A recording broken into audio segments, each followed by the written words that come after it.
LeBron James had just boarded a private first-class cabin, his mind set on what was supposed to be a peaceful, uneventful flight to his next destination. It had been a long season, filled with grueling games and intense training. The last thing he wanted after a week of nonstop media appearances, charity work, and game preparations was an encounter that could sour his mood. Yet, as he walked down the narrow aisle of the aircraft, his eyes scanning the first-class seats, something told him this flight might not be as relaxing as he'd hoped. LeBron, dressed in a comfortable hoodie and sneakers, found his seat toward the front of the cabin. He made his way through the plush interior, glancing around at the passengers, many of whom seemed to be preoccupied with their own business.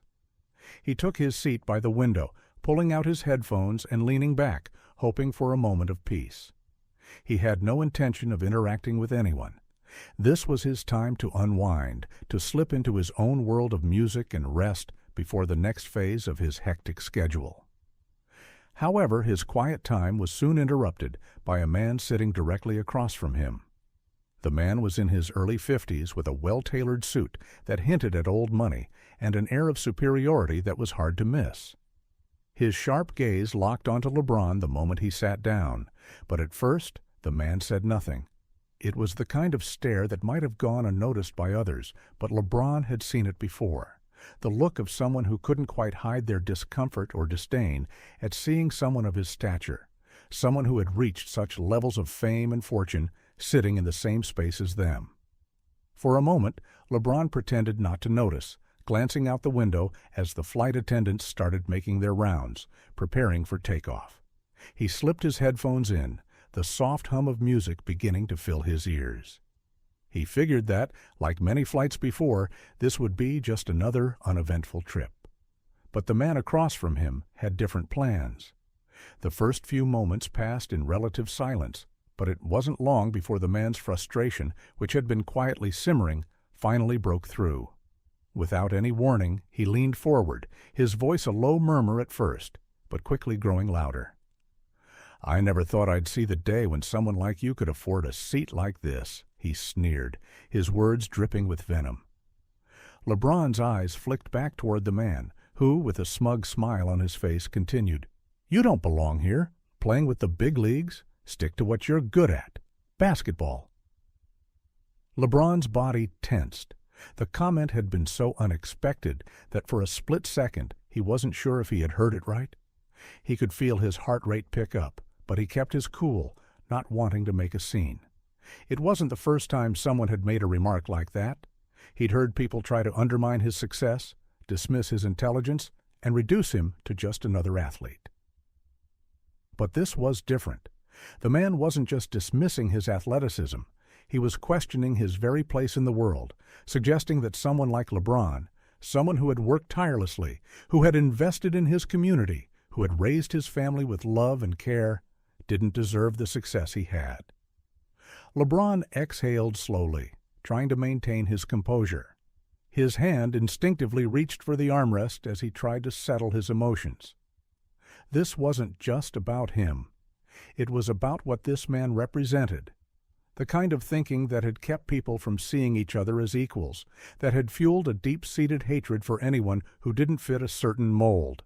The tension between them was palpable, and LeBron could feel the eyes of the other passengers subtly glancing between him and the man across the aisle.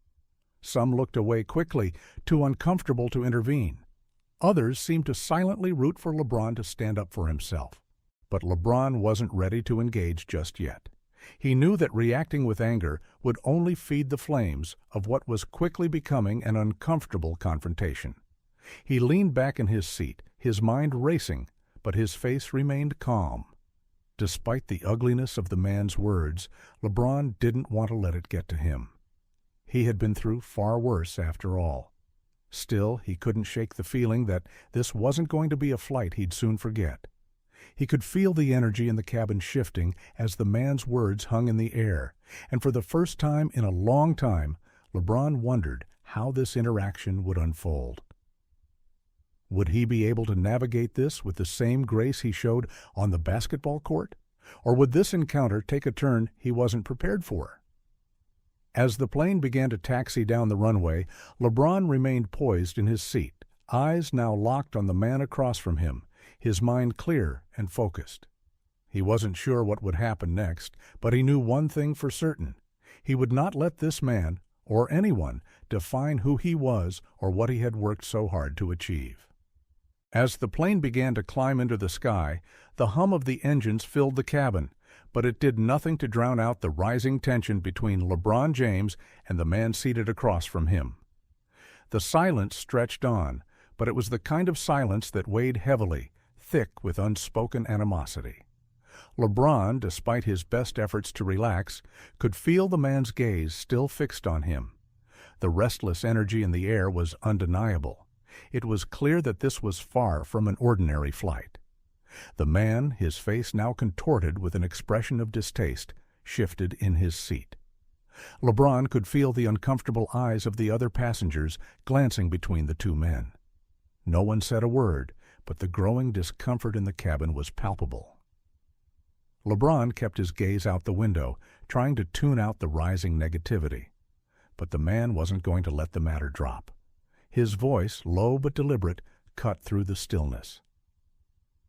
"You know, I don't know why you people think you can just waltz into spaces like this," the man said, the words dripping with a venomous tone. He wasn't trying to be subtle anymore. He was bold. "I worked hard to get where I am. What makes you think someone like you belongs in the same room as people who've earned their place in life?" The words were sharp and hateful, echoing in LeBron's ears. The man's arrogance was oozing from every syllable. He clearly felt entitled to his space, to his seat in the first-class cabin. And more than that, he felt entitled to judge others for simply existing in the same space. LeBron's blood began to simmer, but he held his ground, not willing to let the situation spiral out of control. His jaw clenched for a moment, and his fist tightened around the armrest. He had heard his fair share of racism over the years, from the slurs hurled at him in high school, to the whispers about his achievements, to the relentless criticisms on social media. But this was different. This man wasn't just making a judgment based on his skin color. He was making it personal. He was belittling LeBron not only as an athlete, but as a human being, dismissing the hard work, dedication, and character that had defined his life, both on and off the court. As the man continued, he seemed oblivious to the effect his words were having. "It's sickening, really," the man sneered, his voice rising. "Overpaid athletes who think they can just buy their way into the world of the truly successful. Why don't you stick to your little games and leave the real business to people who matter?" His words, now fully intended as an insult, aimed to strip away the years of work LeBron had put into his career, his family, and his community. They were words meant to undermine everything LeBron had built. The sting of the comment was sharper than any insult he had ever heard in his career. LeBron felt a surge of anger rising in him, a fire igniting deep in his chest. It was a feeling he had known many times before, on the basketball court, when an opponent tried to get under his skin or the media twisted his words. He had always been able to channel that anger into something constructive, into pushing his limits and proving his worth. But this wasn't the court. This was a man who, despite LeBron's years of success, still viewed him as inferior, simply because of his race. The hurtful words were a reminder that even in the world of luxury, in spaces that should be free of discrimination, racism still reared its ugly head. For a moment, LeBron considered responding in kind. He could feel the adrenaline coursing through his veins, the temptation to stand up, to lash out, and to put this man in his place. But then, a calmness washed over him. LeBron had learned that reacting with anger would only give the man the power he sought. Instead, he took a deep breath, closing his eyes for a brief moment. This was not about proving a point to the man in front of him.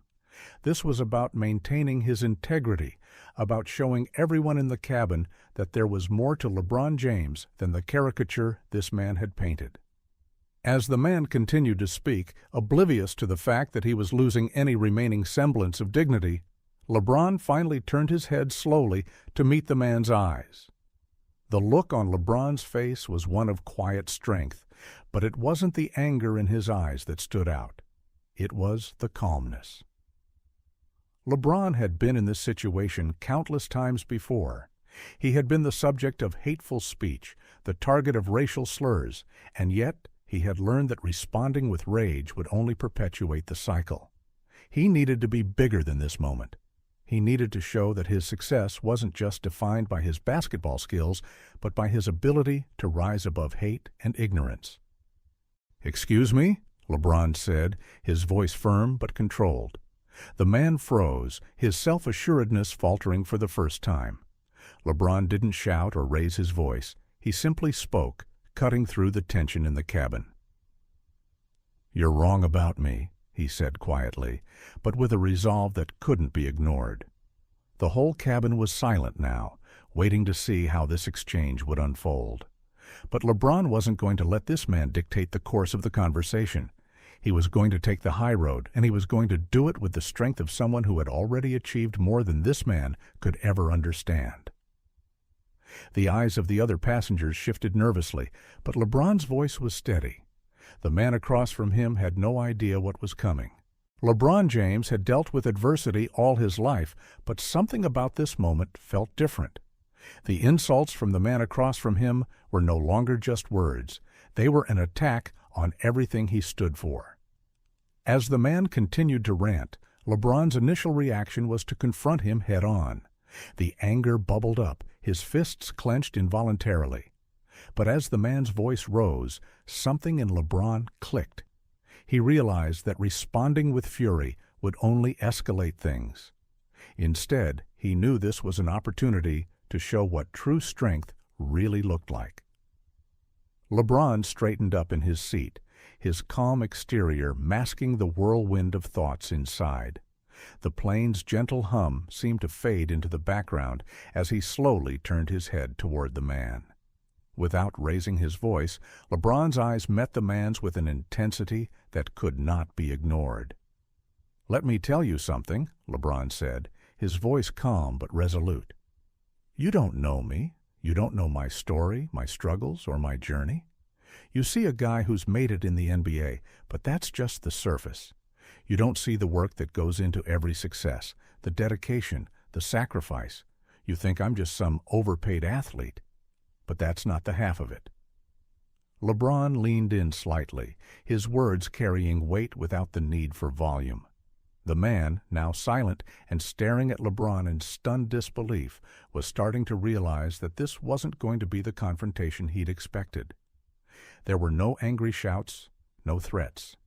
Instead, LeBron was offering him a lesson in humility. "I'm a father, a businessman, a philanthropist. I've worked hard to be where I am, and I've dedicated my life to giving back, to helping others rise. You can't judge a person by the uniform they wear or the money they make," LeBron continued, his tone unwavering. "You've got no idea the power of understanding, of respect, of lifting people up, not tearing them down. And that's where you're wrong." The man, visibly stunned, remained silent, unable to respond. The rest of the cabin was eerily quiet, passengers watching as this powerful moment unfolded. LeBron's words had pierced through the man's arrogance, leaving him speechless. In that instant, LeBron had done more than just shut down the hate. He had taught a valuable lesson in dignity, strength, and the true meaning of success. As the plane continued its flight, the cabin was thick with an almost palpable silence. The man across from LeBron James had been completely taken aback by the calm yet firm words LeBron had just spoken. The hostile energy that had once hung heavy in the air now seemed to dissipate, replaced with an uncomfortable stillness. The passengers around them, who had been silently observing the exchange, were unsure of what would happen next.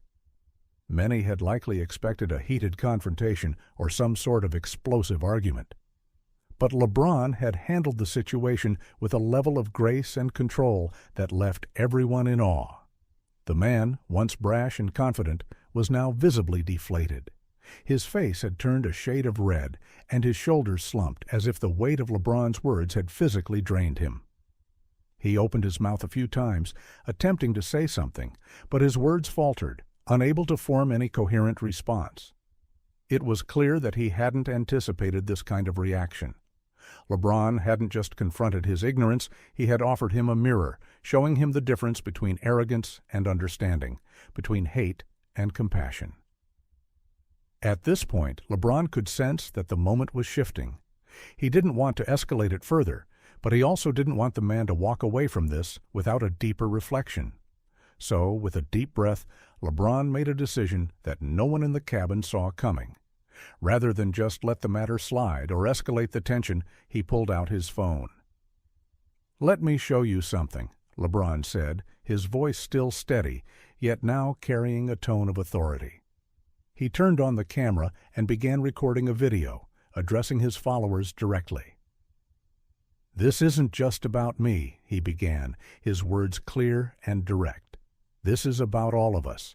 It's about learning to respect each other, no matter where we come from or what we do for a living. Racism and hate have no place in our world, and this moment is a reminder that we can all do better." The man across from him watched, his eyes darting between LeBron and the phone in his hand. LeBron continued, "You see, this isn't about winning or losing. It's about showing people that no matter where you are, no matter who you are, you don't have to accept hate." The entire cabin had gone completely silent now, the weight of the moment sinking in for everyone present. LeBron wasn't just handling the situation with poise, he was making it a teachable moment, something bigger than the immediate conflict. The man's face had gone from red to pale, and it was clear that he had no words left. LeBron had turned a moment of hatred into a chance for growth, and the flight had become more than just a trip. It was a reminder that even in the most unlikely situations, we can choose to rise above. As LeBron finished recording his message, the cabin remained eerily quiet. The man, once filled with disdain, now appeared thoroughly defeated. His face had shifted from a flush of arrogance to one of discomfort and guilt, as if the weight of his own words had finally caught up with him. The flight attendants, who had been silently observing the interaction, exchanged nervous glances, unsure of what might come next. But what happened next would surprise everyone on board. LeBron lowered his phone and turned his attention back to the man across from him. The atmosphere was tense, and for a brief moment it seemed as though the man might try to double down on his hateful remarks. But to everyone's shock, the man's demeanor softened. He looked down at his hands, his voice barely audible as he cleared his throat. I didn't mean to." The man's voice wavered, as if the words were being dragged out of him against his will. He fumbled for the right words, clearly disoriented by the turn of events. I was wrong. I'm sorry," he finally muttered, his face flushed with shame.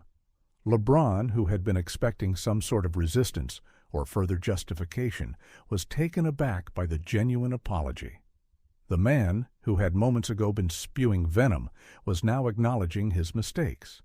The tension in the cabin had dissolved, replaced by a stunned silence as passengers looked around in disbelief.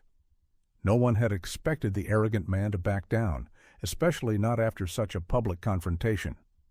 LeBron, ever the professional, remained composed. He didn't seek drama or a moment of victory. Instead, he nodded, his face calm and understanding. "I appreciate that," he said, his voice steady. "It takes a lot to admit when you're wrong, and I respect that." There was no judgment in his tone, just a quiet acknowledgement that people, no matter how stubborn or hateful, can learn and change if given the opportunity. The man's face softened as he glanced around the cabin, his shoulders slumping in embarrassment.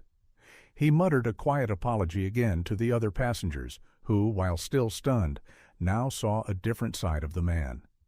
What had started as a moment of deep disrespect had transformed into a lesson in humility, not just for the man, but for everyone who had witnessed it. As the plane began its descent, the mood in the cabin was different. The unease had faded, replaced by a sense of quiet reflection. The man had apologized, and LeBron had responded not with confrontation, but with the kind of grace that spoke louder than any words ever could. As the passengers disembarked, they carried with them more than just the memory of a flight. They had witnessed a moment of transformation, a reminder that even in the face of hatred, there's always room for redemption. If you enjoyed this incredible story and want to see more inspiring moments like this, don't forget to hit that subscribe button and turn on notifications. Join us as we continue to share stories that leave you speechless.